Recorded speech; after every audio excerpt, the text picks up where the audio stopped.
Okay, welcome to finals day here at the Men's Roller Derby World Cup from Barcelona. You're about to witness Japan versus New Zealand. We're going to get things underway because you're going to see Anthems and the Haka very shortly. I'm KP. I am Captain Malice. I will be co-announcing with KP today, and alongside us, the great Smacksby is our producer who will be giving us lots of lovely stats. Both these teams had a very interesting tournament so far. First one for New Zealand, Japan's third World Cup. Both teams matching up on the rosters, even numbers, which is nice for a change. Yeah, this should be a close matchup. These teams have both played 4 games to get here. In the pool games, Japan took on Belgium. They went 53. The USA always that tough draw in the pools, 311-0. Netherlands, too strong for them, 108-47. Then yesterday, a really passionate game against Italy, full length, 300-102.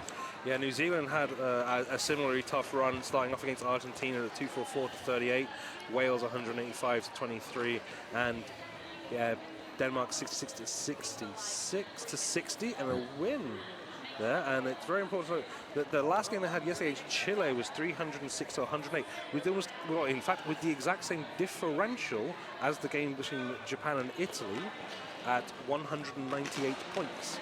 And both of them getting those last few points in the last jam. So, you know, a very even contest. So if you're looking between ourselves here at the M14 track and the game between Italy and Chile on the Royal Derby City track, if the game is even over there, it's probably going to be even over here, using the magic of maths to guess that. So before we get them underway, we're going to run through the rosters for you quickly. So for Japan, number 1 is U2, number 110 is Sho, number 17 Kariage, number 2 is Kabukimono, number 3 is Harakiri, number 442 Yellow Devil, number 48 Daisaku, number 6 is Chuck Breaker, 615 Red Bull, number 7 is Umasan, number 8 is Naruto, number 9 Sake Badger, and number 9 is Bubble. 99 is Bubble. Number 9, Sake Badger. Sorry. We're only hearing them very quickly before we start the national anthems.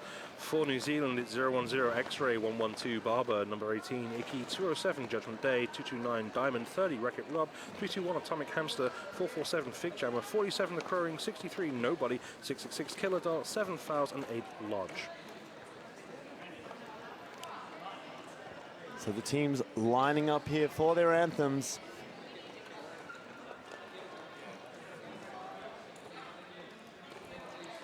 Such a proud feeling being at the World Cup, standing representing your country. Especially for New Zealand here, their first World Cup, as we mentioned before. Yeah, they played their first international game against us, the Wizards of Oz, 2009. Oh.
The national anthems there for Japan and New Zealand.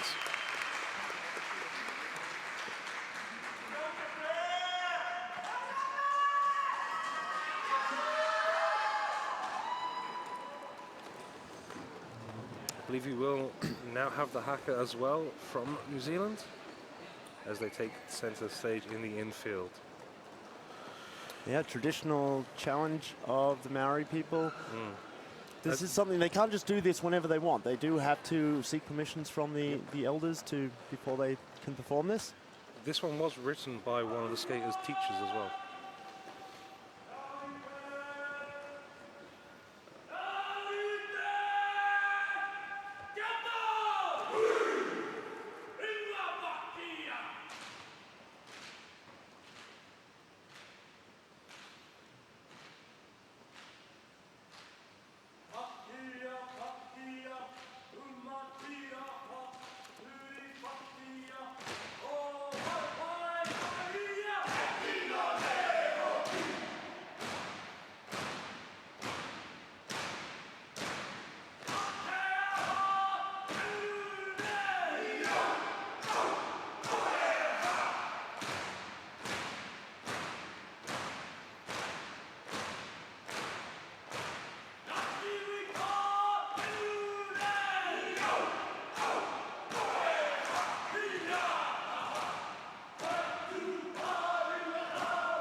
Yeah, the Kiwi Toa haka was written as a representation of where they come from and a challenge to our opposition. It was written by Matua Kuha, Cameron, the Watoa school. I have to double check my pronunciation. Watoa? Oh, my pronunciation of Maori is terrible. It's from Taki in New Zealand. I believe they're one of the primary school teachers of one of the Kiwi Toa skaters here this weekend. Well, the gauntlet very much thrown down by New Zealand there. I noticed a very gentle challenge from the Japanese. They started to encroach as the Welsh did. Yep. Always interesting to see the response to a challenged haka, and then much more frightening, I find. Yep. So yes, New Zealand, this is their first World Cup final. Japan, with the veterans, they've been at all of them. I know the New Zealanders have tried to get a team to the previous ones. It's fallen through at the last minute. They lost so many skaters through injury or dropout every time. Yeah, really tough challenge. They put together that team against the Wizards many years ago and then just have struggled since. Really great to see them here as we're about to get underway. Harakiri versus Lodge. The Japanese skaters, pretty much all locals in Japan. Yellow Devil imported, part Australian, skates for the town's villains. New Zealand a little bit more of a mixed badge. Yeah, lovely work by Harakiri, just putting the Lodge off enough to distract him on the straightaway. Lodge did have lead and calls it dead for the double donut. Yeah, you will recognize Lodge, skates for Vancouver Murder. Yeah, I had the fun with the first New Zealand call I had on Thursday, looking and going, I recognize him, but I've not seen any New Zealand teams. I remember that he did play for Vancouver one day. Once I checked my paperwork and double checked it. Also, fun fact, he did live at my house for a little while. I still get his mail. All right, so first jam's out of the way. The nerves are settled a little 0-0 here as Fig Jammer, another, semi-Aussie who skates for New Zealand. Up against Kabuki Mana. Kabuki Mana up at the front on the chest and back of Wreck-It Rob and Barber. Barber whiffs, though can't hold him as Kabuki Mana takes the first lead jam for Japan. Yeah, Chuck Breaker and Red Bull double teaming on Fig Jammer, forcing the star pass. The star pass has been completed. To Barber. Yeah, Barber puts the gas on. Has Japan seen it? Yes, they have, but an apex jump at the end. We might have seen some points stolen. Waiting for the call from the officials. They're just having a check to see. Yeah, going to confer with the infield referees and OPRs. Always good to clear that thing, everything up. We're still waiting. Japan have put 4 on, and looks like points denied there. Good timing call off from Japan. We're going to see U2 lining up with the star. He's mostly been pivoting this tournament. He has done a couple with the star, though. Big, strong skater, very good skate skills. Looks like it is a penalty he's going to assess to Fig Jammer. Hence no points. So power jam start for U2. And a very, very talented skater to give a power jam to. Yeah, very quickly through for that lead. Now the well-timed offense by Japan. They've been practicing that. They don't get a lot of regular competition in Japan, but they train hard. They watch a lot of videos, and they've had a good run through this tournament, and I think they're well prepared for this challenge now. What we saw in both 2014 and in 2016 is as Japan got more and more games under their belt, they exponentially increased in ability. So as we are seeing here, generally in the last game of the tournament, Japan are at their best. Yeah, I was speaking to a few of the skaters just before they got their skates on this morning. They are ready for this. They're all feeling strong. They're all feeling prepared. Good call by U2 to ice both Wreck-It Rob and Fig Jammer in the bin at the end there, getting a second lead jam for Harikiri. Yeah, beautiful bean dip around the outside, getting lead jammer just too fast for the New Zealand defense. Wreck-It Rob, though, used as a battering ram, but not to great effect as Japan able to waterfall back in front of Fig Jammer. Oh, and it is a track cut on Japan. They're going to lose lead jammer status. And with 1 minute 30 left on the clock, Fig Jammer still to complete his initial pass. And Wreck-It Rob going for a low block. He already knew. He was already skating off track before the call was signaled. Yeah, this skate court floor, so easy to slip up on. I believe this was the actual floor we played on in 2014, shipped here to Barcelona. It's very unpredictable, and it does draw a lot of low block penalties. Yeah, it's an interesting one. Another star pass to Barber. So that would be the initial pass completed here for New Zealand as Harikiri does return to track. And I have skated on this exact floor as well in Birmingham, and it is a horrible floor. Yeah, you go to stop and you end up low blocking the entire pack. All right, so now points on the board for New Zealand. And points for Japan, 4 for both. Barber takes the inside with ease. Quick pass there for New Zealand as Harikiri is recycled backwards. Red Bull is now sitting in the cheese balls bearings penalty box. Going to make things a little bit easier for Barber to put points up.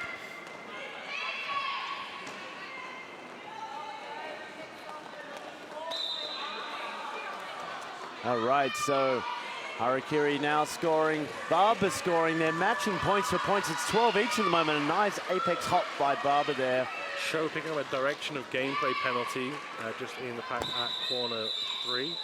Fig Jammer having switched down to the blocker roll. Hits the Japanese blocker to the infield, prevents extra points at the end there. It's going to be a slight advantage to New Zealand, 16-12. Yeah, good solid jam there for Barber, really, as he did take the star pass and picked up all those points.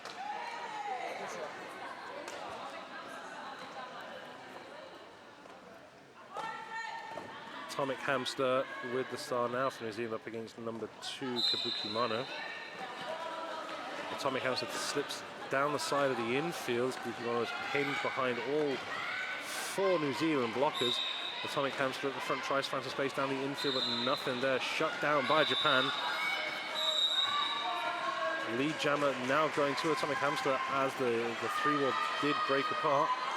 And a penalty for Kabuki Mono. Power jam to New Zealand. A chance to really get a hold of this game.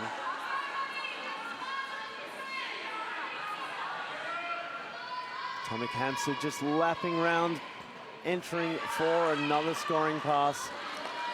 Skated for Newcastle at the men's nationals in Australia last year. Yeah, I'm assuming we have a Newcastle of our own in England.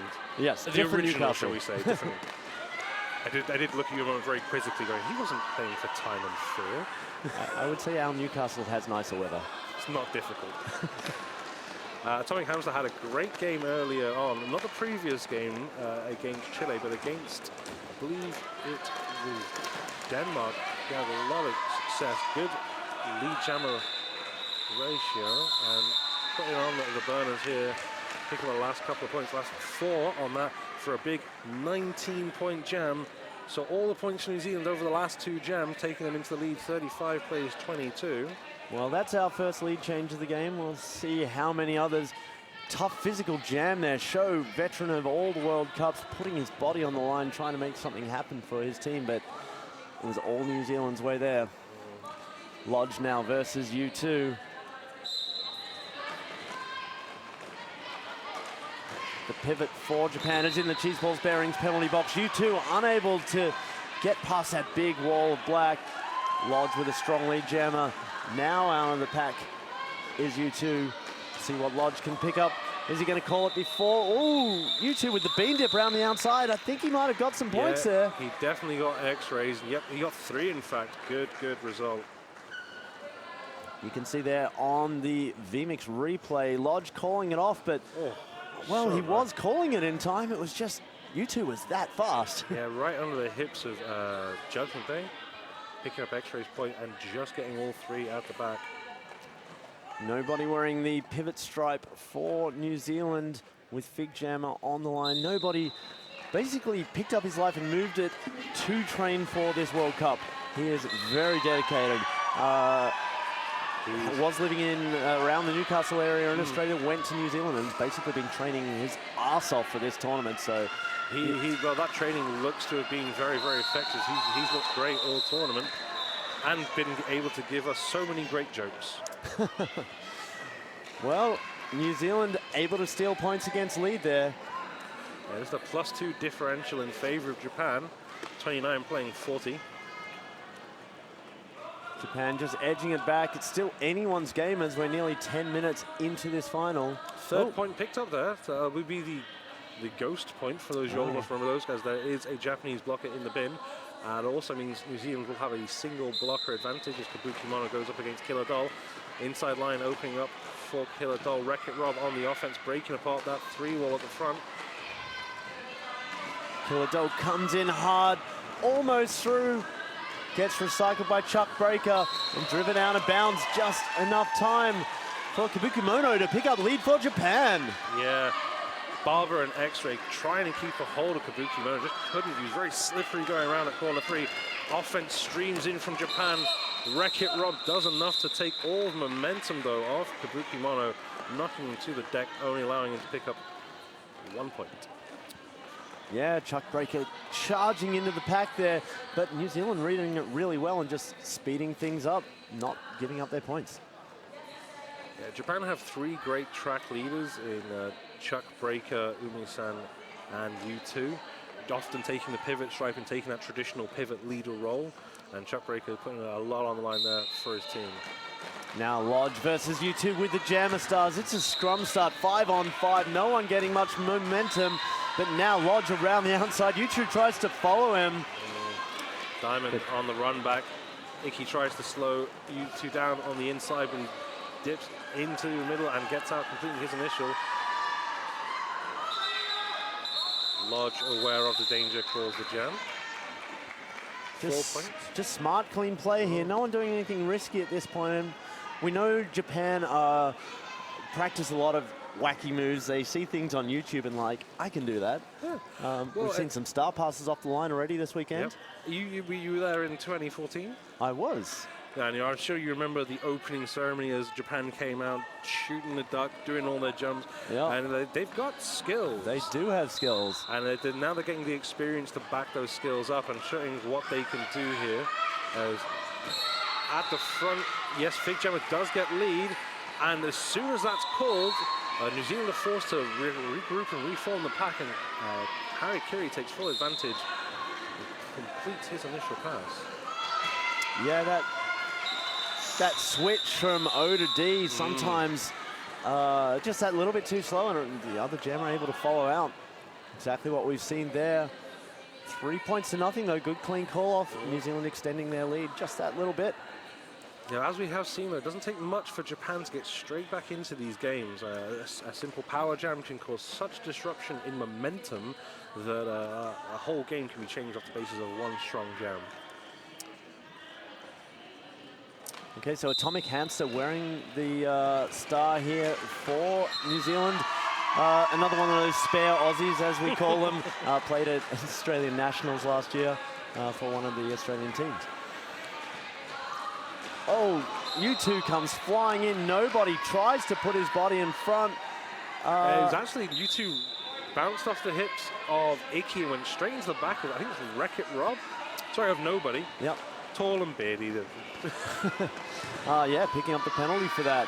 And a second for not leaving the track by the shortest distance. Oh, yes, we've seen a lot of that this weekend, especially the guys from Japan don't get to play actual regulation games, so they probably don't practice going to the penalty box very often. But it will be a quick sit down and stand straight back up for Atomic Hamster.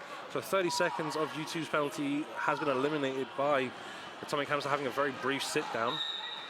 And Atomic Hamster is going to go again for a back block, and he should have known that was coming. It was a very stiff shoulder check. So now U2's back on track with 54 seconds left on the clock. Atomic Hamster having a brief sit down. No jammer yet has scored in this jam, as we do have 45 seconds left. They may have earned the points but not been awarded them yet. Yes, those points in the pocket going up now for U2. 5 points. We still have a close game as we approach that 1/4 time. So Atomic Hamster has stashed the star, standing in the Cheese Balls Bearings penalty box. The incognito Atomic Hamster going to try and sneak through and get all these points back. Yeah, there is that rule. You can't completely hide the star anymore. It's hard call as to how stashed it can be. As long as the jammer is aware you are still the jammer, sorry, the jammer referee's aware you're still the jammer, you're fine. Stop Aldagon. He had already accrued the 5 points before the penalty. So 13-point jam for Japan. New Zealand only picking up the 5. All right, so we are on a timeout here, and we're going to thank Roller Derby Elite, the proud sponsor of Worldwide Roller Derby and platinum sponsor of Team USA. Roller Derby Elite continues to match luxury with technology. Whether you play in a competitive league or skate in the street with your friends, it's all about the experience, so get out there and skate. RollerDerbyElite.com. And you can see USA in our final over on the Roller Derby City track at 7 p.m. local time, European Central? I don't know what time zone we're in. We're going to double check what time zone we're in, because I only know the ones I live in, which is not a great one. Just having a look at the points per jam. It's been very even both ways. You can see a couple of big jams for New Zealand there, but a couple of big jams for Japan. Yeah, that 5th jam was where the momentum definitely shifted in favor of New Zealand. Picking up a couple of big jams, one after the other, and low scoring since. It's going to be a tricky one here for both teams to get much of a strong lead, as that big 14-point jam for Japan has eliminated a very large chunk of the New Zealand lead with 44 plays in 53 9-point game. So while you're waiting for them to come back from this team timeout, check out the Men's Roller Derby World Cup 2018 official merchandise. You can purchase it online, mrdwc.com/merch.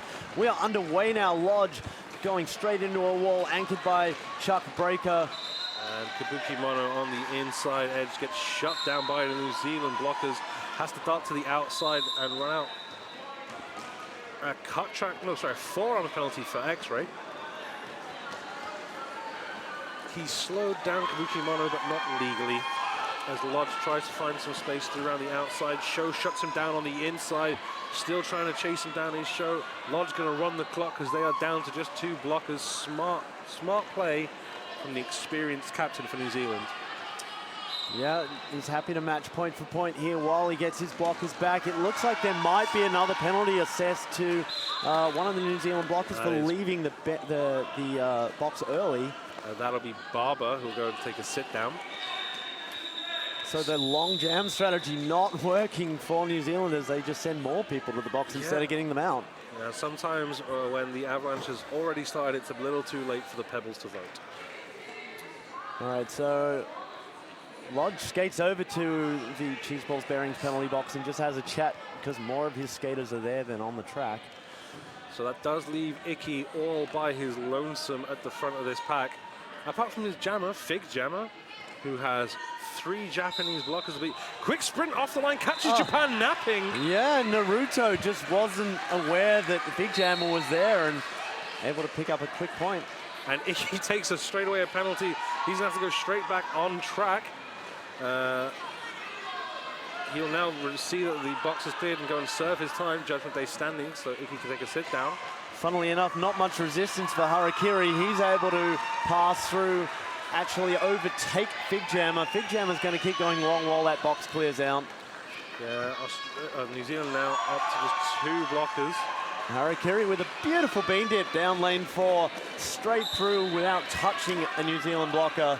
More penalties now coming. This time it's Uma-san for Japan.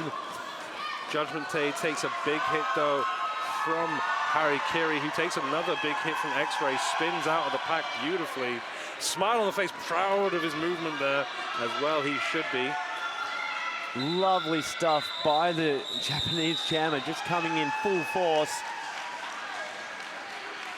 Honours even 12 apiece, but more importantly for New Zealand, the cheese balls bearing box on their side is empty, and Japan down a blocker. See, there's that lovely 360, then to a 720 from Umi-san. So our replays all this weekend are brought to you by vMix Software, vmix.com.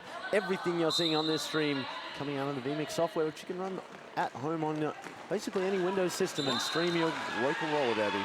Killadol with the lead jam. Apologies that it was the 720 spin was by Harakiri, I believe. Oh yes, Harakiri that was. And good lead jam here for Killadol on a scoring pass, runs into Red Bull on the inside line, who pops into the infield. Very emphatic call off by Killadol there. That wall of white from Japan just too wide. Yeah. I don't think, only the 1 point picked up. Good points protection there. Yeah, Red Bull shut down the inside line with authority, just levering Killadol to the infield. Red Bull having a fantastic tournament.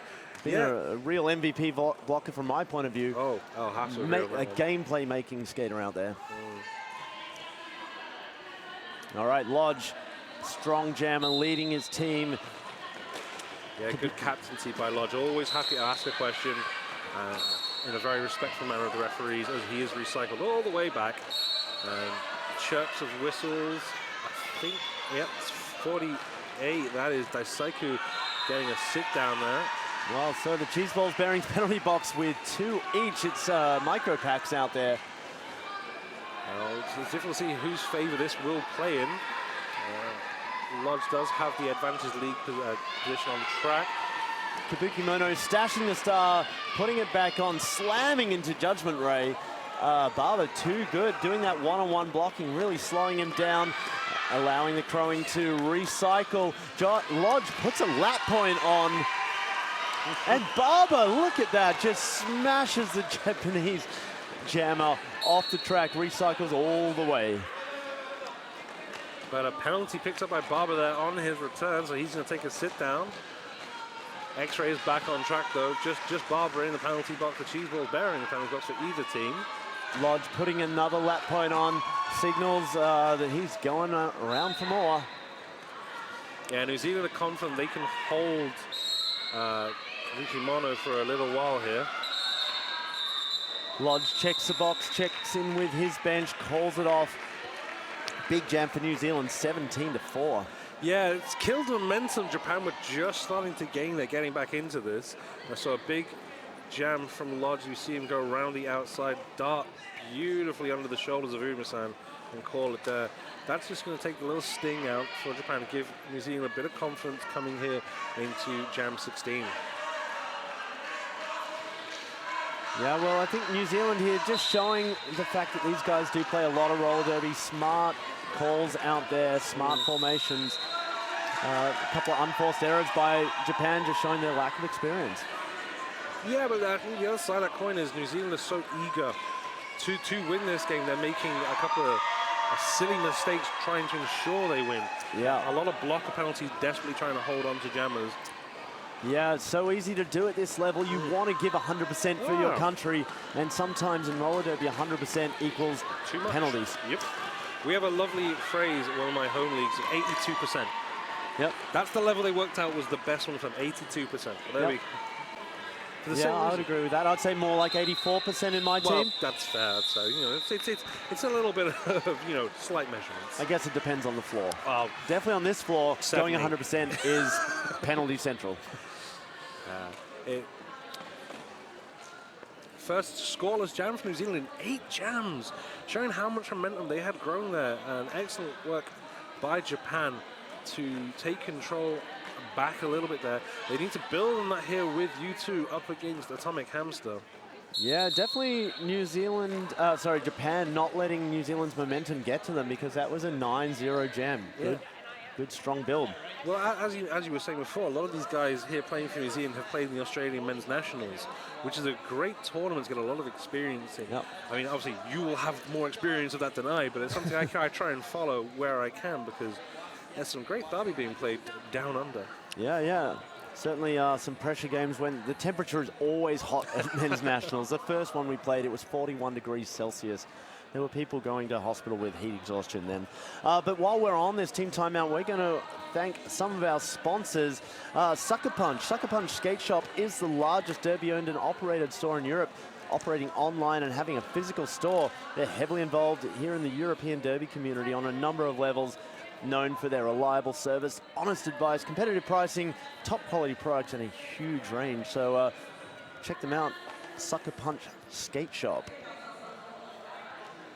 So you mentioned obviously that Yellow Devil is from Australia, or based in Australia, shall we say. So he will have a lot of insight into a good proportion of the New Zealand skaters here. And obviously the New Zealand skaters will have a good idea of what Yellow Devil can bring to his nation. So an interesting thing, because we always see here at this level, a lot of times you're playing a lot of the guys you already know, a lot of league mates playing league mates at different places as well. Yeah, being used as a bit of a supplemental skater in the packs when they need to change something up. Yellow Devil jumping out there, he's done some jamming, he's done some blocking. But yeah, I definitely know he's really helping with the strategy on the bench. Yeah, good jack of all trades, and something very beneficial to have for any team, that utility skater. While we're still on timeout, we're going to tell you about Bruised skate straps. If your skates don't fit quite right, don't let foot and heel slippage mess with your game. Check out the Bruised skate straps. They wrap around your boot and plate and keep your feet in place so you can improve your agility. Be better with Bruised skate straps. You can check them out online, bruisedsn.com. So we are having quite an official timeout here. One of our wonderful referees, Ninja's, having a quick word with the New Zealand bench, coming over to have a word with the Japanese bench now.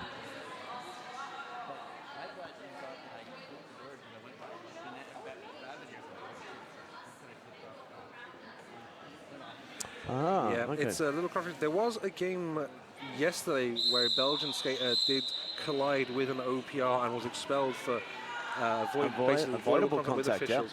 So just being reiterated there by referee Ninja, just to both benches, just to keep an eye out for officials and go around every opportunity, and obviously to avoid all avoidable contact. Something we don't want to see. Yeah, there has been quite a lot of contact. Obviously, the officials in the middle are in harm's way. Sometimes it is unavoidable contact, especially on this floor. Yeah, it's a lot of it is when they're skating to the bench. They're not looking where they're going to try and communicate with their own benches. We understand that, but you have to respect our OPRs and make sure they're not put in any harm's way. As another 4 points picked up by U2 and Japan. Yeah, Atomic Hamster came up really quickly in lane one, tried to steal some points against lead, was calling to the rest for some points, but they're like, no. It's always the tone of how you ask for those points is like, I got four is bad, but did I get 4? Did I get 3? It's fine. That's my target. Off the line though, Lodge goes offensive on Kabuki Mono, popping Kabuki Mono off the inside and trying to run him back. Are we going to see some delicious baby eating? Yeah. No, Kabuki. Yeah, we call that back home doing the dingo. Doing the dingo. I believe a dingo ate someone's baby. Yes, that's where that where linked comes in. From. A lot of teams look at us funny when we're going, dingo, dingo. But that, so jammer on jammer down the back straight. Didn't really work out for New Zealand that well. Oh, the problem there is they didn't have enough blockers on track. Yeah, they only had the one. They are all in the Cheeseballs pairings penalty box. So I guess it burnt a little bit of that time, but a no pass, no penalty there on Kabuki-Mono. So Lodge able to pick up lead, even though he's half a track behind. He's going to get ready to call it off. And there it is, preventing Kabuki-Mono from doing anything with that blocker advantage. They did get Icky back on track, bringing them up to 3 blockers instead of just the 2. So and a 0-0 jam. So yeah, tactically, it's Lodge making a lot of really clever choices here from the track. Good track leadership. Yeah, really smart stuff. Yep. And as we enter the final 10 minutes of period 1, it's a 10-point game. So still, anything can happen here. Fig Jam are up against Harakiri. These last games of the brackets always tend to be the closest ones. Harakiri takes the outside line, runs into X-Ray, bounces to the inside, pushes Wreck-It Rob off to the infield, Umi-san. And both Jammers hot on each other's heels. It is lead Jammer for Japan. Big Jammer eyeing off Harakiri though. Yeah. Oh, from the bad position. Ooh. Apex jumping over Harakiri, who'd taken a stumble, I believe from a counter block from Wreck-It Rob. And Wreck-It Rob says nope, as Harakiri tries to get past again. Diamond now teaming up with X-Ray, shutting things down, allowing Fig Jammer to put a lap point on Japan. Yeah, Diamond done some excellent track leadership from the blocking side for New Zealand. Every time she is on track, she's always in charge of the wall and puts it exactly where it needs to be. Yeah, first, very fearless skater out there. So 100 points for New Zealand as we hit 6 minutes on the period clock. Yeah, those first points in 3 jams for New Zealand. So again, Japan getting a bit of momentum and New Zealand just taking it away.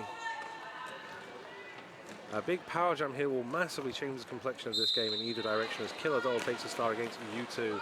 U2 up the front, goes onto the chest of Icky. Nobody knocked down to the outside. Show gets in, just levers open X-Ray to open up a gap for U2 to take lead jammer.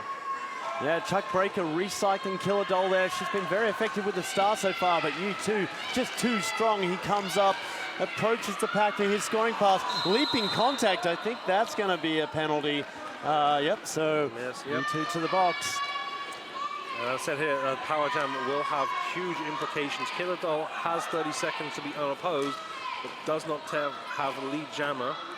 Nobody with some very active O for Killer Doll, but Japan Show just really anchoring at the front and speeding things up. And I was about to say, like, that offense can't do much because the Japanese are just keeping in front of it all. Sake Badger hitting Killer Doll down. Killer Doll now, I think she's picked up everyone's points. Has she, but she hasn't been able to get out of the pack. Slams into Show, but that's a penalty there on Killer Doll. Yeah. That was forearms as she flattened Show there, allowing U2 to come out of the box and score himself. Yeah, Harakiri there at Japanese box, desperately indicating to U2 to keep calm, nice and stable. So opportunity here. U2 already with 10 points. It's a 5-point game. One more pass will level it. Chuck Breaker getting another misconduct from not leaving the box, so leaving the track fast enough. So he's going to sit down. Sake Badger to the box. Also, as we have a tied game, ladies and gentlemen. Now U2 does need, well, Killer already has those points, but they are yet to be awarded. She just needs to complete her pass. Yep. Yeah, she definitely has at least 4 in her pocket. There's possibly the 5th, but U2 is up. Okay, so that's still a tie game. Still a tied game. As we 3.5 minutes left, we're going to get a timeout. Official review looks like the call from the New Zealand bench. Let me just check out our VMix replay there. Yeah, the New Zealand team didn't use their timeouts and official reviews well against Chile. Something I know they're aware of, so I think they're trying to make much better use of them here. All right, so Bubble and Uma-san going in to hear the concerns of New Zealand. I'm not sure what they could be challenging there. While we wait to find out from the officials, Let's thank Quad Skate Shop, Europe's original brick and mortar skate shop. Outstanding selection with a delivery guarantee. You can check them out online at quadrollerskateshop.com. Do you want to hear a mildly funny story about Quad Roller Skate Shop? Oh, yes, certainly. I was in Berlin only a year and a half ago. Walked right past it 3 times without even realizing, because I was too busy looking at all the wonderful graffiti that is around in Berlin. And then I was sat in the cafe, I was looking like, that's Quad Roller Skate Shop. And I just like had to go in, say hi to everyone, have a look at some stuff, as you do. Always been a great supporter of Roller Derby, Quad Roller Skate Shop. And great to have that bricks and mortar support where you can go in and try stuff out. I know the guys from Japan, I was talking to them, they do not have anywhere to buy roller derby gear in Japan. Really? There's a couple of skate shops, but no one that is a roller derby shop. So they have to buy everything online. So yeah, get along to quadrollerskateshop.com. I'd say it's time for this. Obviously, all these guys are often here in the venue with us. So, I mean, great chance to try stuff out if you ever get to come to one of these big tournaments and you don't have a brick and mortar store near you. Always go visit the Merch Village. New Zealand was requesting an official review for a leaping contact penalty on the white jammer, which was already issued during the last jam. There will be no additional penalty, and New Zealand will not retain. Interesting. So they use their official review to ask for a penalty that had already been assessed. They may not have seen the call for the penalty because it was on the opposite side of the track to the New Zealand bench. They may have thought it was part of a secondary penalty and going for 2. Yeah, there were a lot of people in their line of sight. At least 7 referees. Yeah. All right, so before we get underway, we're going to thank Cheese Balls Bearings. Find your stride with the original handmade bearing, Cheese Balls Skate Bearings. That's cheeseballs.com with a Z. In the time it took me to say that, though, Japan with lead jammer, Lodge chasing Harakiri. Harakiri's going to enter and pick up points and call it.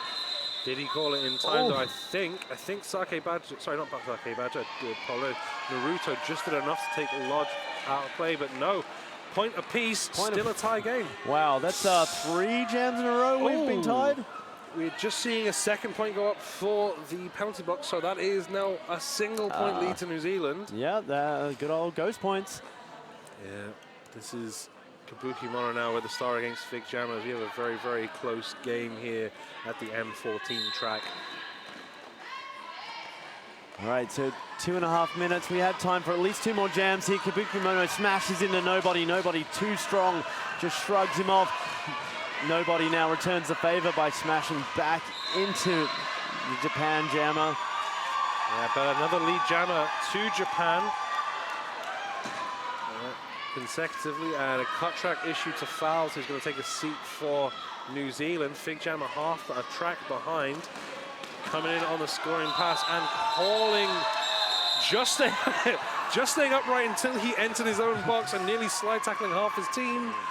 Yep, Did go Kabuki Mono. That spot's caught. Yeah, Diamond and Iki trying to set up a wall in front, but that jammer of Japan just too fast for them. And that is only our second lead change of the game. Japan now back in the lead as they had at the start. Atomic Hamster up against U2. 2 of the tallest skaters in this game. Very different jamming styles, though. Yeah, U2 are a pushy jammer who opens up his own gaps, and Atomic Hamster bounces either side. U2 picks up lead jammer, Atomic Hamster trying to bounce off, but knocks to the infield by Unusan, recycles behind, only Unusan still to beat. Atomic Hamster yielding the spot, and no, it's a cut track. Power jam to U2. Japan going towards the halftime with a chance for a big, big lead. Yeah, U2 looking so confident out there. The Japanese bench right next to us, they are looking pumped. Wreck-It Rob tries to get in front of U2, but picks up a penalty for it. It looks like a forearms on him. We're going to see some more penalties signaled at the back there. Yeah, things going from bad to worse on power jam defense and now down to just 3 blockers. Yeah, Judgment Ray trying to stop U2 and almost actually helping him through the pack. He bounced off and stayed in bounds as a result of that hit. Now finally, Atomic Hamster with the stash able to get out. Is it going to force the call off, or is U2 going to go long? Oh, once again, New Zealand looking to steal some points. It looks like Atomic Hamster didn't get the best of that. I think, yeah, I think he took a knock to a very sensitive area, we will politely say. Yeah, well, you know, Australia's the ones that are known for their ball tampering, but I guess everyone can do that. Oh, I wasn't going to mention that. I was being good. But 3 points picked up there by Atomic Hamster. 20 points for Japan. 20-point lead for Japan here. Just on a quick timeout while the officials sort a little administration out. Now we're back. We have just Bubble in the box for Japan. Yeah, it's official timeout. I think to do with some administrative information needs to be clarified. Bubble in the previous jam did try to recapture Hamster, did a little apex hop to try and get back in front of him, but Hamster too quick in the change of direction. And then shortly afterwards on the next pass, he's going straight in and picking up a penalty on the outside line. So he's trying to do that too eager to try and save points and cause serious problems. I do love a defensive apex jump, though. I love them the reverse defensive apex jump. Yes. They're a little safer because you can't get a track cut doing that. You can get a direction of game. All right, so Ninja just instructing the benches again. I'm not sure what that instruction was, but... okay, so there's just instructing that there is a late penalty has been assessed, so a skater's going to enter the box between jams. That is Barber for New Zealand, who was the pivot at the time. So we're going to get one apiece in the Cheese Balls Bearings penalty box as we enter the final 10 seconds of period 1. And a point has been removed for Japan, only a 19-point instead of 20-point jam. Interesting. Clarification informations. Lodge versus Harikiri. Lodge on the outside line just puts a toe out and has to recycle behind. Harikiri going very well defensive. Lovely little hip check there by Chuck Breaker, but Harikiri takes advantage and picks up lead jam around the outside. So Lodge still trying to work against that strong three wall anchored by Chuck Breaker. He gets past one, but Red Bull, once again, that just power play of really creaming jammers left, right, and center. Especially when he works with Sake Badger, the two of them anchor off each other really well. And Chuck Breaker, as the leader, keeping those two heavy hitters together, can do great work for Japan. Yeah, it's wonderful stuff to see. Just such strong teamwork from Japan. Yeah. And as you saw there, Diamond has none of it. If you go chest to chest with Diamond, you're losing. Yeah. Chuck Breaker found out. 9-point jam to Japan, nothing for New Zealand. Bit of a lead here, 28 points in favor of Japan. So you can see there on that points per jam graph, things swinging left and right, up and down. No one really gaining momentum in this game so far. Well, we saw New Zealand after the lead change get a little bit of a lead, and then a couple of big jams for Japan, getting them close to the lead change, but not quite there. And then we just got in the last few jams that lead change, a couple of power, that very important power jam. And now Japan with a slender lead heading into halftime. Yeah, so anyone's game out here. We knew this was going to be close. I wasn't predicting it this close. Yeah, the last day of the tournament, always close. So what are the teams going to talk about at halftime, you think? Well, for me, I think New Zealand has to get control of their penalties. Their penalties are where they are losing the game. Yep. And for Japan, I think it's the same problem. In very different ways. New Zealand's are avoidable penalties from when they're being too aggressive. Japan's are avoidable penalties that they're just getting for not leaving the track fast enough and just getting caught out in these the simple procedural things. Yeah. Same problem in different ways. Yeah. But both very fixable. And something, but that is obviously something that both teams can be easily picking up and change coming here into the second half. Yeah, we did see some long jams from both teams. Do you think we're going to see more of them in the second half? I don't know. It will depend, I think, on circumstances. The long jams mostly coming because the lead jammer is picking up penalties. So we're getting those 2-minute jams. Cardio for both teams seems to be okay. Both got full rosters of 13 off the top of my head. So we've got plenty of ability to rotate around. Both teams utilizing 3 to 4 jammer rotations and having the options of backup jammers in Yellow Devil for Japan. And we have seen the Crowing, Barber, and I want to say Judgment Day take the star previously for New Zealand. So strength and depth. Yep. I know nobody wearing the pivot stripe. He's a really strong when he takes the star also, so we might see a mix up there. True, very, very strong, but the loss you'd have in the pack from losing nobody there is very significant. Yeah. So let's have a little break. We'll be back with you in approximately 5 minutes and change. So we'll see you shortly over here at the M14 track.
Welcome back to the M14 track. I am Captain Malice, alongside me, KP, and the great Smacksby.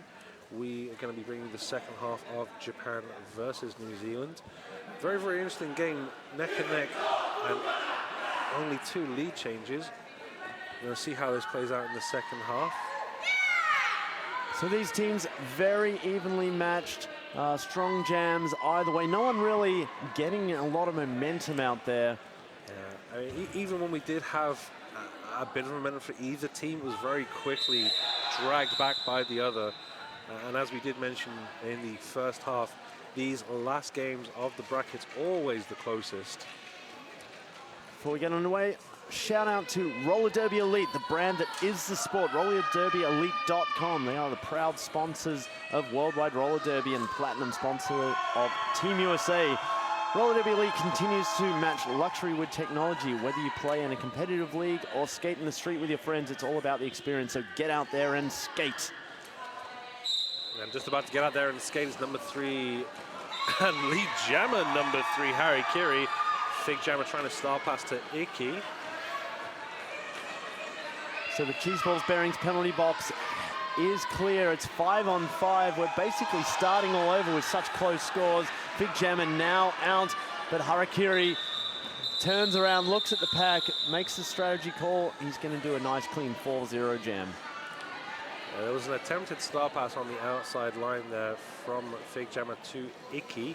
Iki knocked off, though, to the outside, so can't complete the star pass and didn't want to get a star pass violation penalty. Now, none of these skaters individually in too much penalty trouble, but the teams in general have been going to the box quite a lot. For both teams, and as we discussed, for very different reasons, but both causing problems. Beautiful read there by Lodge. He faked to the outside and then saw lane 1 wide open and just accelerated through that hole for a strong lead jammer. All that experience in Vancouver showing for Lodge. Kabuki Mono hot on his heels, though. Lodge with an apex jump to get 4 points, calls it off. I think in time. It's definitely the 4 there for New Zealand and 0 for Japan. So New Zealand bringing right back in here early in the second period. Such different styles. We were just having a look. So these guys wearing the Team New Zealand jersey, but they're scattered all over. We have Denver, we have Perth in Australia, we have Newcastle near Sydney, and we have all over the 2 New Zealand islands. So these guys aren't able to get together that often to train. Yeah, we noticed only 3 of the skaters for New Zealand play for the same league. Yeah, really tough to get together, but then really showing great teamwork here. Killer Doll lead just generated for her by a great offensive sweep by Iki. Killer Doll, one of those from the same league, which is, was it West Coast Bombers? Yes. So a 0-0 jam there because Japan able to spring their jammer nice and quick behind. One thing you can always count on from the Japanese jammers, they're very, very situationally aware of where their opposition is. And U2, one of the most experienced, taking advantage of his speed, catching up to Killer Doll and popping her off to the outside. So Harakiri wearing the star for Japan. Barber taking him down at the back. Now that's Chuck Breaker recycling Fig Jammer about 700 feet all the way to the back of the pack. Giving plenty of time for Harakiri to pick up lead jammer for Japan. And with Fig Jammer being the other side of the track, they're able to get their offense going. Opens up the outside line beautifully. And Harakiri not even using his wheels there. He scored all the points on his toe stop, just sprinting past Wreck-It Rob to put 4 more and extend Japan's lead. Yeah, Japan get the offense works best when they have time. In the more frantic situations, it gets more scrappy. But when they have time to set up their offensive maneuvers, such as their inside and outside sweeps, they are very effective. Yeah, definitely some nice rehearsed play. They clearly work these strategies on their home track. Lodge looking for the outside. Gets taken down by the Japanese jammer was the one that took him down, Kabuki-Mono. His star did come off. I don't think he took it off, though, so lead still open. Yeah, we have had a lot of helmet cover malfunctions, shall we say. We have, and there it is, lead jammer for Japan. Good early momentum for Japan here in the second half. Yeah, I'm not sure if it's the helmet cover designs or just the physicality of the play, but we're seeing jammer stars falling off left, right, and center. Pivots as well. Pivots as well, yeah. But yeah, here we are, 4 minutes and change into the second half, and it's all Japan, really. Now extending that lead. They had that 19-point lead at the half. Now up to a very significant 36-point lead. So fist bumps from Atomic Cancer and U2. All the blockers are lining up right on the pivot line. We haven't seen that yet this game. Look at that speed from Atomic Cancer and U2. They're both very, very quick. And Atomic Hamster unable to take advantage of the depleted Japanese pack. He's stuck there, and he do have, again, half a track lead for U2. U2 calling for support from the crowd as he enters the pack. Atomic Hamster hot on his heels, but U2 too calm. Smart call off. Unable to pick up points. Oh, yes, great points defense. Diamond there really locking things down with Barber. Yeah, as we said before, U2's so aware of what's going on around him. He was very aware that the Atomic Hamster was closing down. Yeah, well, Japan, it's maybe a little early to start playing clock management, but certainly they are extending their lead, so they don't need to take risks. Bad clock management is one of my biggest bugbears. I will always call out bad clock management when I see it. But Fig Jammer popped to the inside by number 17, which is Kariage, and recycled all the way back. Oh, some beautiful footwork there by Harakiri, just out-juking the remaining New Zealand blocker at the front there to complete his pass. Now goes around Iki. 4 points for Harakiri. As Fig Jammer has stashed, gets around. That is Daisaku. Yeah, I just saw the Jammer referees indicate the lead symbol to a score tracker. Yeah, no one being pointed at for lead. Lead was issued, I believe, incorrectly to the Japanese Jammer and had to be rescinded after a conversation between the two Jammer referees. Yeah, I believe Fig Jammer was awarded lead Jammer and then took off the star after he was recycled all the way backwards. Oh, okay. Yeah, we did see that stash on the initial pass. Wasn't aware that he'd been awarded lead. Nobody putting his body on the line. We have skaters down everywhere there. The Japanese pivot taking a little bit to get up, but he looks okay. He forms back into that tripod defense as Harakiri sets up Fig Jammer, looking a little worn out himself. Gets some sports corded down there on the inside. Harakiri with no such difficulty though. Maintains good contact with that floor, and 4 more points for Japan, extending their lead. Fig Jammer going defensive as nobody comes in for offense, allowing a quick apex hop for Fig Jammer. 5-point pass though for Japan on that one. So no one with lead. Time about to expire there as the end of the jam. 0-0 on that final pass, 17-12. So I feel the blockers are starting to get a little tired out there.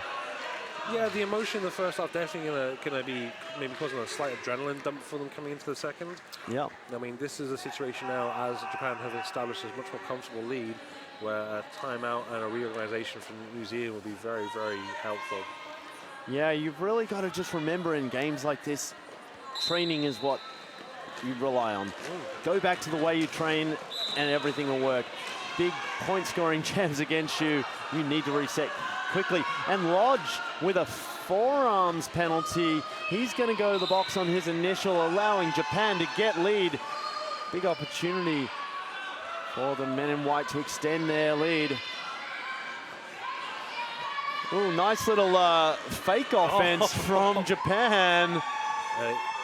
Very nice. As we discussed earlier as well, the Japanese offense is very clever when it has time to work. Yeah. Chuck Breaker, Red Bull and Sake Badger. Now it's active offense. No fakes there.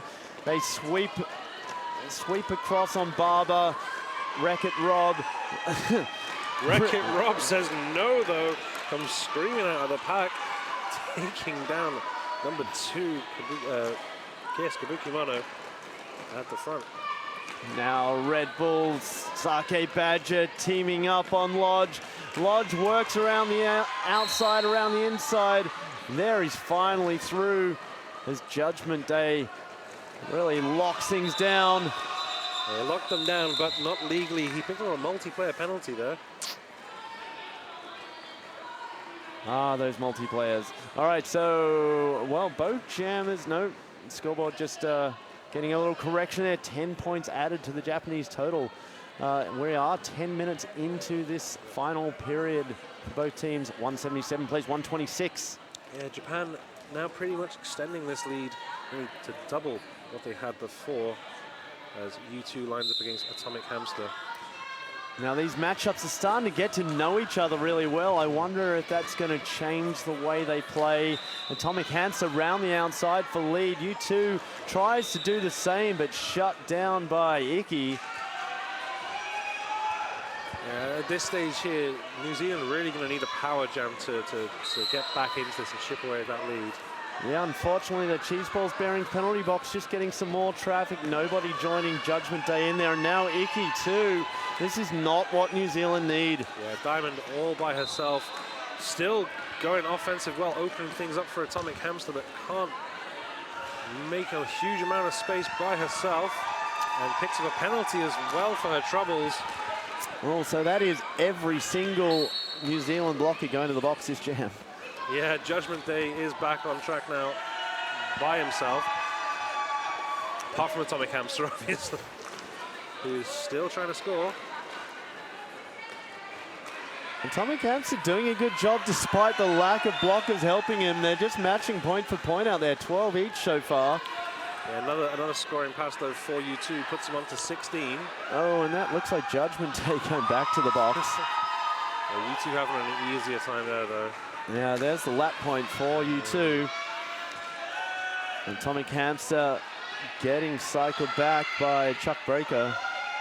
U2 has no chill though. He's gonna, even though Atomic Hamster wasn't really doing much, he's still going to pop the hit him. Sorry, that was Narito doing the recycle, and we have New Zealand side bench trying to signal a timeout, but it's not working. They're kind of just staring at her strangely here. It's got to come from, obviously, the designated alternate or the captain. It does. Lodge now having a chat with his side bench. And during this team timeout, let's have a big old shout out to Sucker Punch Skate Shop. Sucker Punch is the largest Derby-owned and operated store in Europe, operating both online and having a physical shop. They're heavily involved in the European Derby community as well as on a number of levels. Best known for their reliable service, honest advice, competitive prices, and top quality products and huge range of them. Sucker Punch Skate Shop, one of our wonderful sponsors here at the Roller Derby World Cup. This is the timeout I suggested New Zealand called 2 jams ago. Yeah. And something that definitely they need to do to arrest this huge momentum shift. All Japan really, when they've had the long running jams as we've had in the previous jam and the jam before last, honours even. But the rest, all Japan. Now it is tough to do a timeout and talk about penalties, because when you start talking about penalties, you get penalties in your head, and then you start thinking about them too much, and then you do more of them. I had a very interesting session that Akers ran once a while ago about positive language in these discussions. You don't talk about not doing penalties, you talk about doing clean gameplay and calm gameplay. Don't use that word penalties because you just get them in your head. So I wonder, I didn't hear what New Zealand were talking about there, but let's see if it has an effect. So far, looking good as Fig Jammer gets lead jammer. And yeah, Harry Kiri taking a big spill, but a smile on his face as he gets up. He knew it was a good clean hit. These guys from Japan, they just want to skate. They love playing roller derby. They didn't mind that USA game earlier in the weekend, 311-0. They had a lot of fun out there. Yeah. I think they played USA every World Cup too. They've had that draw. It must work out that way for them. Luck of the draw.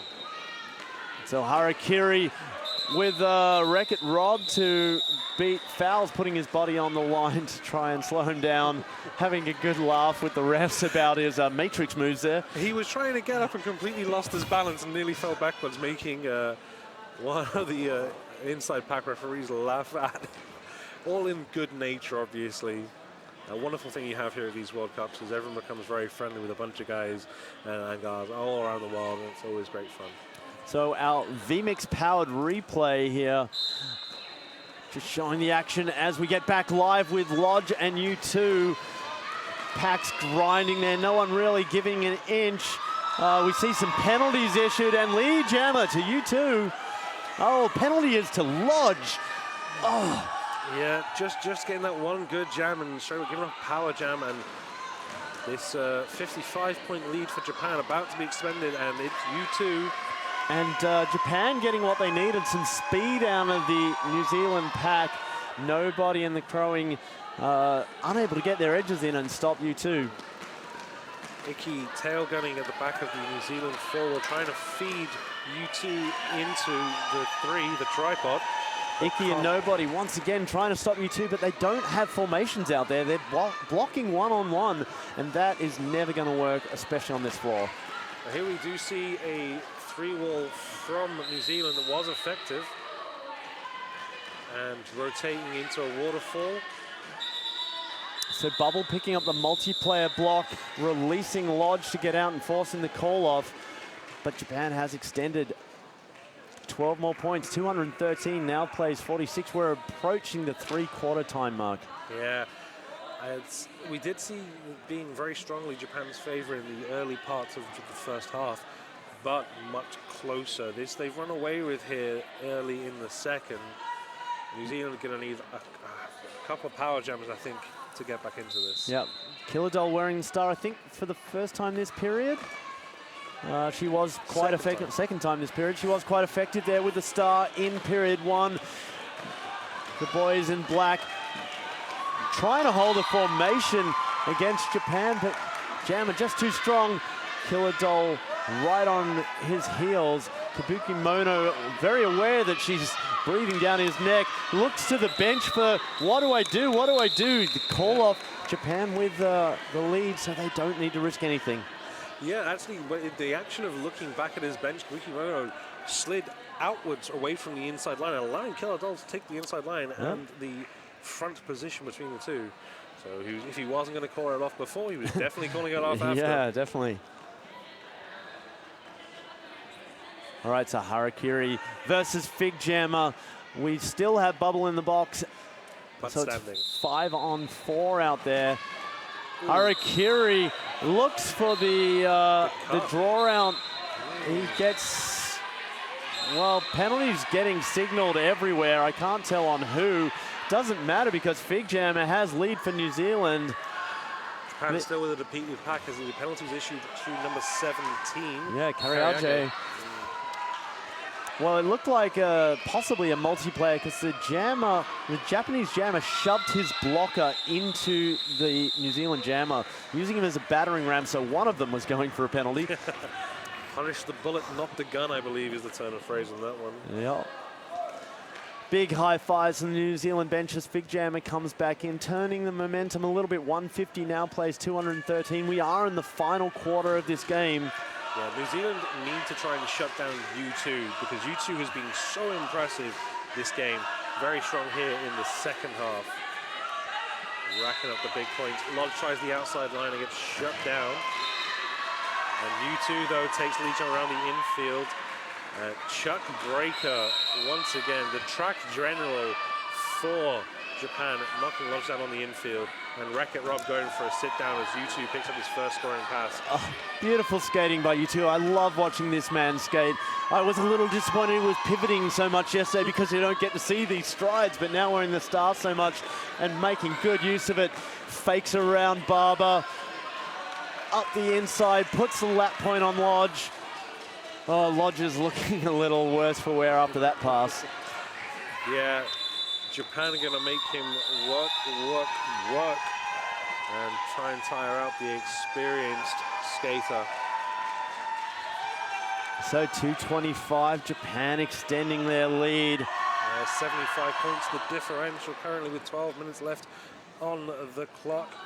Quick shout out to Quad Skate Shop, Europe's original bricks and mortar skate shop. Outstanding selection with a delivery guarantee. You can check them out online, quadrollerskateshop.com. Atomic Hamster goes offensive off the whistle. Doesn't get the cut. Kabuki Mono did not go out of bounds.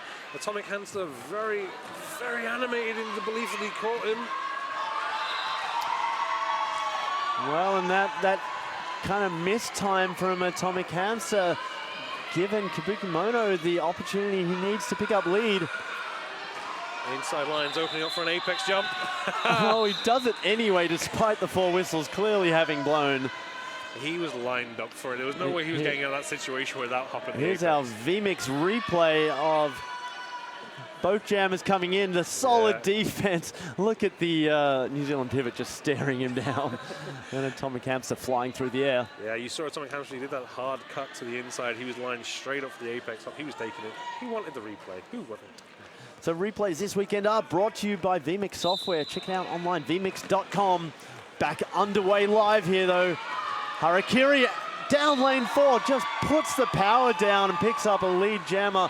Meanwhile, we're getting a back block penalty on, can't see who that is. They're sitting behind the box. I think that is that Yellow Devil? I believe so, yep.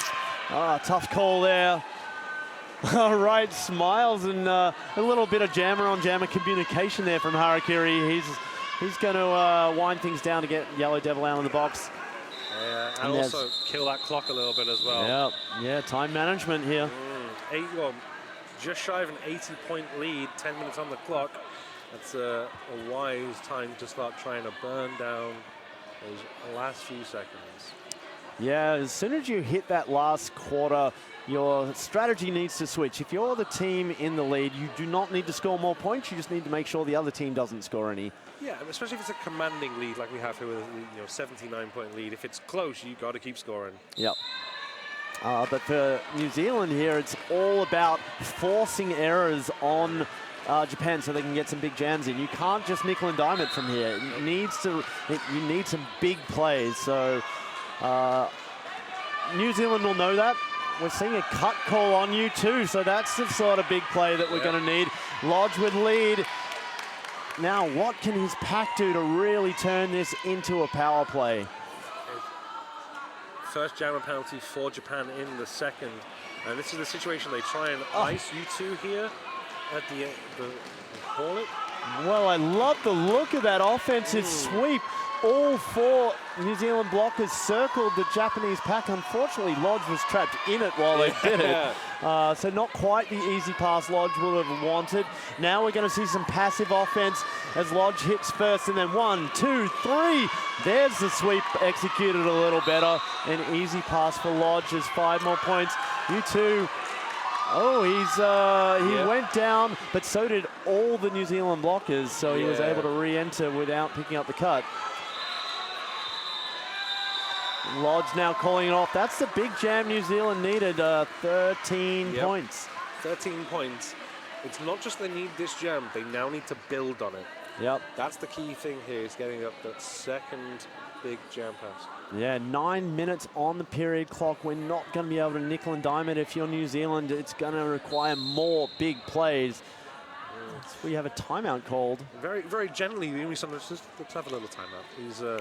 Either he's looking to kill the momentum, which is something that I would do as an evil bench manager, or he's looking to just adjust to the changes that New Zealand have made to get back into this. During this timeout, let's hear all about our lovely, lovely penalty box sponsor. That's Cheese Balls Bearings, the most reliable, longest lasting bearing, available at affordable prices. Check them out online or at your local skate shop at cheeseballs.com. Very important, there's a Z in cheese and it's an S in balls, because otherwise if you try and get I say one, you'll get confused and it'll go hard wrong, but it's a cheese with a Z, balls with an S. Yeah, that could be bad. I did run a pair of the cheese balls, or a set of the cheese balls Goudas for over a year. Good solid bearings. I definitely back them up. Yeah. And do you think Gouda, are they cheese-based names? Yes, they are cheese-based names. Oh, that just changes things massively in their favor in my book. Speaking of good gear, the Bruised skate straps. If your skates don't fit quite right, don't spend $700+ or euros or however much you spend on skates getting new ones. Don't let that foot and heel slip mess with your game. Check out the Bruised skate straps. They wrap around your boot, lock your heel to the plate so you can improve your agility. Be better with Bruised skate straps. BruisedSN.com. All right, so that timeout is over. 8 minutes 56. Atomic Hamster lining up against Kabukimono. Atomic Hamster sees the inside line open up for lead jammer New Zealand. And this is what they need. Not just the one lead, they need them to build it. Momentum is everything here for New Zealand. So New Zealand doing what it takes to shut down Kabukimono at the back. He's stashed, he's looking for the pass, but where is his pivot? The pivot is actually blocking Atomic there Hamster. We go. Yeah, so Chuck Breaker trapped. Couldn't see him through the size of Shell and Red Bull from my seating position. Now Chuck Breaker has taken the star. He's going to go out and score, but this is a big opportunity. Atomic Hamster, you got to question, should he go long? Chuck Breaker isn't an established jammer. He does call it off, though. He does call it off, and there is a point you're making there. If you can bring Chuck Breaker into a long jam and tire him out, that's going to weaken the Japanese wall. Yeah. Yeah, it's often the risk of doing the star pass. If the team is confident against you, they will just run it long and shut down the pivot turn jammer because they're just not that experienced at pushing through walls. Some of the teams, they often have their jammers turn into pivots, so they're gamers, but the ones who are so important for the wall, like Chuck Breaker, the track general, as I've been referring to, could be a real loss for Japan.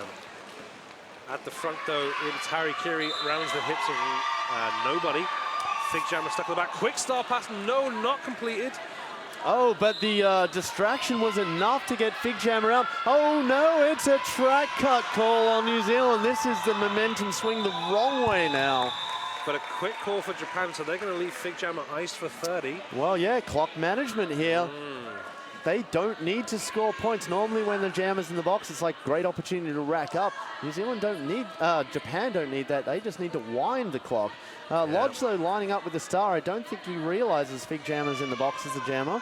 Someone's probably going to mention it. Yeah, there's, nobody pointing that out. 4 points picked up in that for Japan, though. So the power start, Sake Badger sweeps the wall. Iki with the recycle, though. U2 not able to make it an easy pass there. Iki now pushes U2 onto the back and nobody.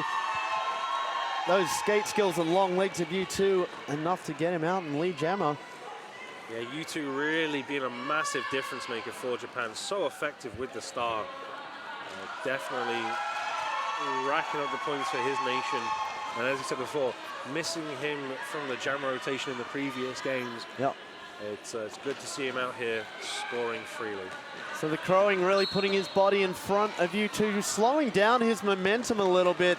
Fig Jammer has returned from the box and crashed straight into Red Bull. Show again putting his body on the line to slow down Fig Jammer. He's going to go and take a 30-second sit down and recover from that hit. U2 with toe stop dancing up the outside.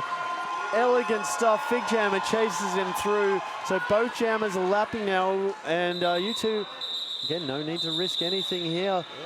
Those initial passes burn opportunities for New Zealand to score points.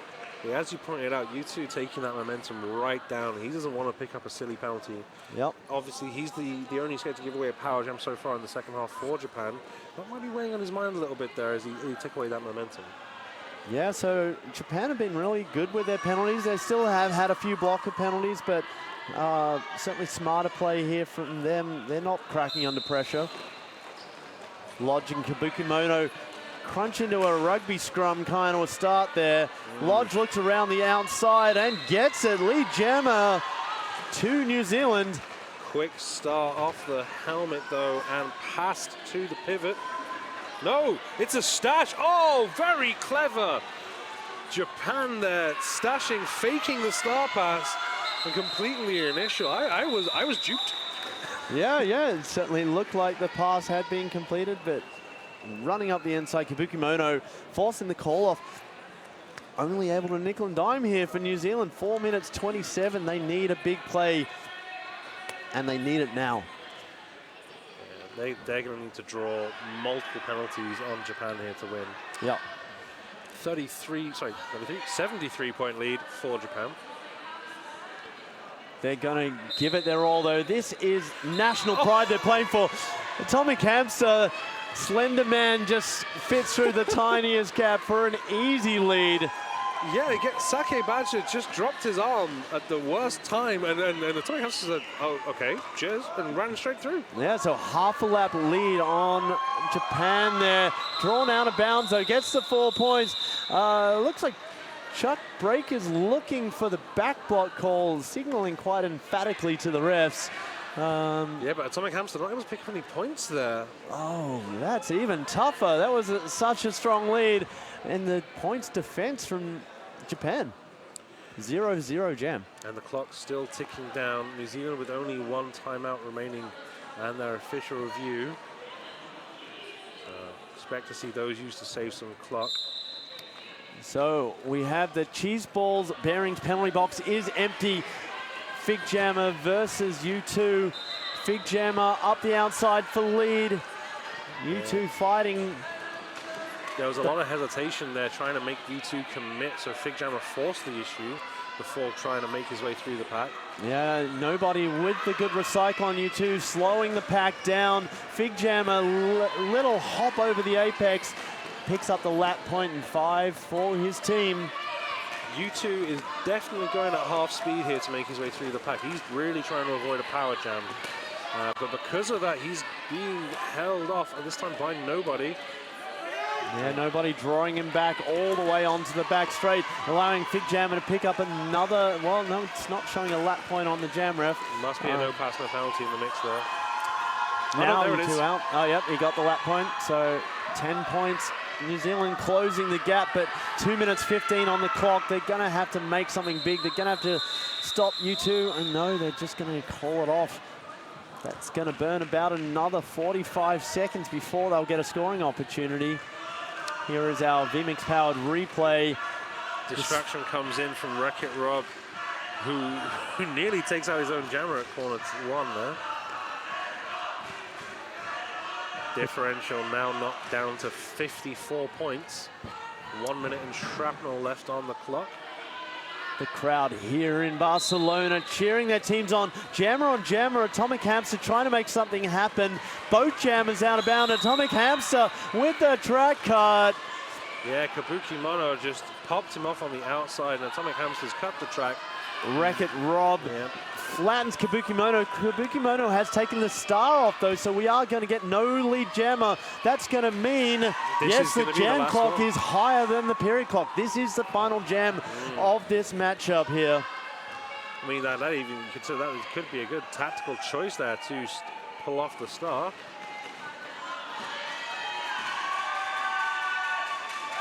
Five points picked up for Kabuki Mono.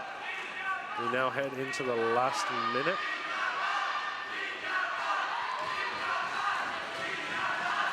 Well loved here, Japan. New Zealand definitely earning a lot of fans as well. As we do head into the final 40. Atomic Hamster back on track, trying to find a way to spin through.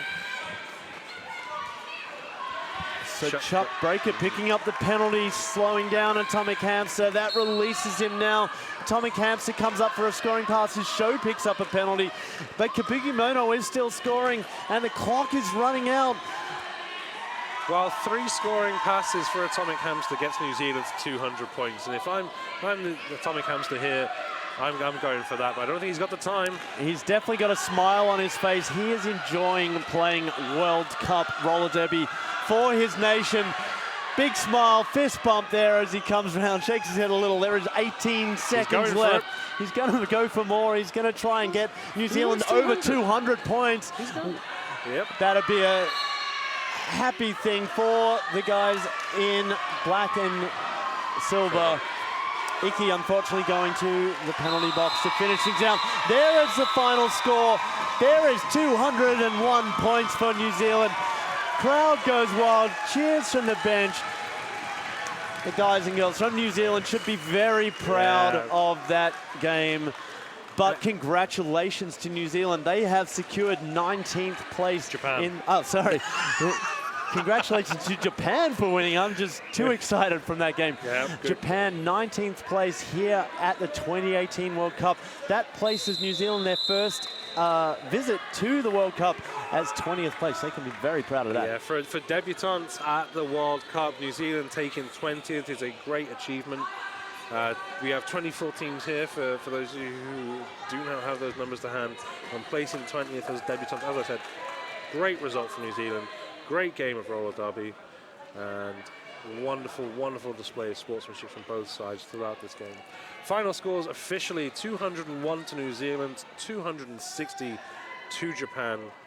Big thank you to the great Smacksby, our producer here today. I have been Captain Malice. You have been KP. And while the score is official, why don't you get some official merchandise? MRDWC.com/merch. Celebrate these games. Celebrate these teams. Wear it with pride. Well, that will be available online from tomorrow, I believe, and have a look at everything that can be found. Thank you for watching. Coming up next on the M14 track, what do we have, KP? That will be... I think that will be... no idea. No idea. No idea. I do believe I can see the Netherlands. Sorry? The Netherlands versus Germany. There we go. Our producers on the ball. More exciting games. So much action here. Every game today is going to be exciting. Don't go anywhere. Thank you for watching for the next one. Bye-bye. Bye.